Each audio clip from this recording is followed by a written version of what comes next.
শুধুমাত্র নবীজির প্রতি দরুদ প্রেরণ করার আমলটাই জিকির হিসাবে সবচেয়ে বেশি করেন, দোয়া হিসাবে যদি এটাই আপনি সারাদিন করতে থাকেন তো আপনার জন্য যথেষ্ট হবে, আল্লাহর কাছে আর কিছু না চাইলেও চলবে।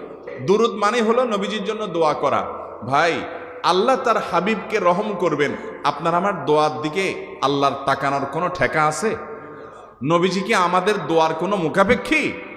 কিন্তু আমরা তার জন্য দোয়া করলে ওই চান্সে আল্লাহ তাআলা আমাদের প্রতি অনুগ্রহ করবেন। একবার না, আপনি নবীজির প্রতি একবার রহমতের দোয়া করবেন, একবার দুরূদ পাঠ করবেন, মান সাল্লা আলাইয়া মাররাতান সাল্লাল্লাহু আলাইহি আশারা। নবীজি সাল্লাল্লাহু আলাইহি সাল্লাম বলেছেন, একবার আমার জন্য তোমরা দোয়া করলে, আমার প্রতি দুরূদ পাঠ করলে, আল্লাহ তাআলা তোমাদের জীবনে 10 বার 10 জায়গায় 10 টাইমস তোমাদের উপরে আল্লাহ তাআলা অনুগ্রহ করবেন।